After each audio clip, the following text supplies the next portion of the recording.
Շաբաթ օրը օգոստոսի 29-ին Լիբանանը տեսավ վերջին 10 տարիների ամենաբազմամարդ բողոքի ցույցը։ Տասնյակ հազարավոր մարդիկ դուրս են եկել փողոց, պահանջելով կառավարության հրաժարականը։ Բողոքի ցույցերը Բեյրութում սկսվել են օգոստոսի 23-ին, երբ ավելի քան 10,000 մարդ հավաքվել էր երկրի վարչապետ Թամամ Սալամի նստավայրի առջև, պահանջելով լուծել քաղաքի աղբահանության եւ աղբի վերանմշակման խնդիրը, որը երկրի իշխանությունները ավելի քան 1 ամիս է անկարող են լուծել։ Քաղաքացիական պահանջը շուտով վերաճել է քաղաքական պատասխանատվության պահանջի։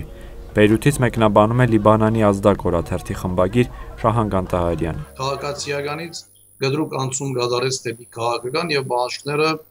շատ արագ բազմացան, ընդ որում նաեւ այդ բանջների առանցքը բավական բարձրացավ ներքին գործերի նախարարի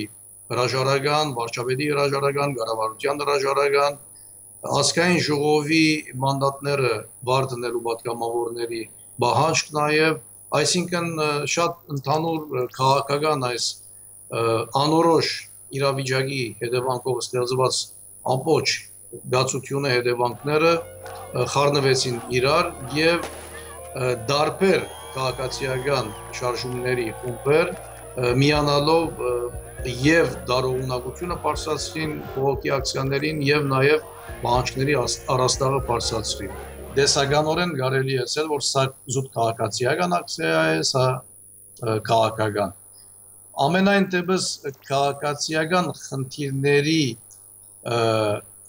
արձարծման, քաղաքացիական խնդիրների գոյացման, դրանց անլույծ մնալու պատասխանատուն ի վերջո նաև քաղաքական հաստատություններն են։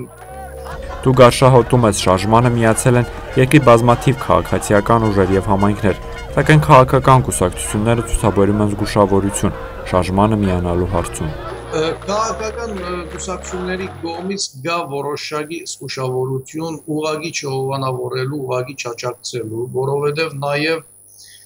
այս երիտասարդների բանջը ընդհանրապես քաղաքական համագարկը փոխելու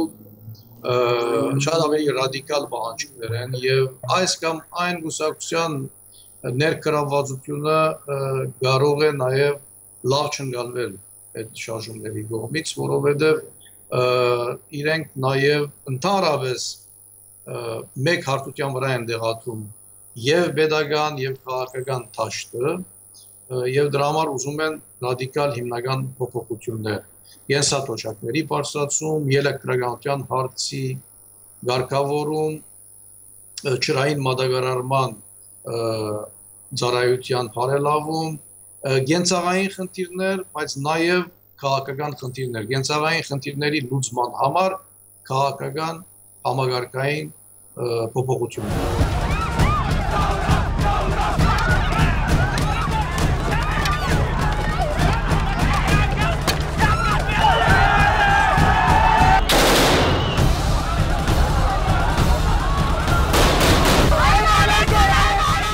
Լիբանանում ամենամարդաշատ եւ ուժեղ համայնքներից մեկը տեղի հայկական համայնքն է, որը եւս ունի որոշակի մասնակցություն այս շարժմանը։ Ինչպես լիբանանյան մյուս համայնքները, հայ համայնքն էլ բարձրապես կամ միանշանալորեն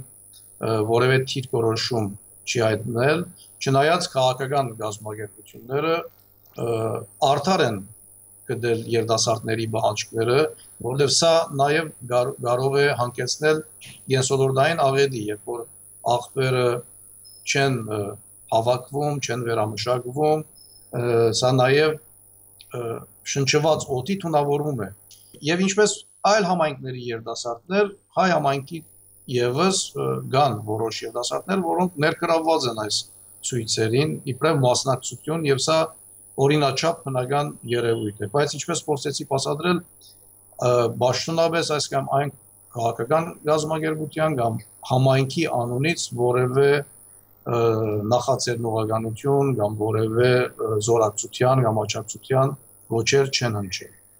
Բեյրութում աղբահանության խնդիրը ծագել է այն բանից հետո, երբ փակվել է երկրի ամենախոշոր աղբավայրը, իսկ նոր աղբավայրի բացման համաձայնություն իշխանությունները չեն կարողանում ձեռք բերել։ 40 աստիճան շոգի պայմաններում հսկայական աղբակույտերի առկայությունը սպառնում է վերաճել բնապահպանական աղետի։ Նախորդ շաբաթ տեղի ունեցած ցույցերի ժամանակ ոստիկանությունը ցուցարարների նկատմամբ կիրառել է անհամաչափ ուժ, որի հետևանքով տասնյակ քաղաքացիներ եւ ոստիկաններ ստացել են վնասվածքներ։ Օգոստոսի 29-ի խաղաղ ցույցի ժամանակ ցուցարարները 72 ժամ են տվել երկրի բնապահպանության նախարարին հրաժարական տալու համար։ Արդեն շուրջ 2 տարի է, ինչ Լիբանանը չունի նախագահ։ Երկրի քաղաքական ուժերը խորհրդանում համաձայնության չեն գալիս նախագահի թեկնածուի եւ ընտրության հարցում։ Լիբանանում սոցիալական խնդիրներն ավելի են սրվել հարևան Սիրիայում ընթացող հակամարտության եւ 1 միլիոնից ավելի փախստականների ներգաղթի հետևանքով։ Սարգիս Խանդանյան, Civilnet։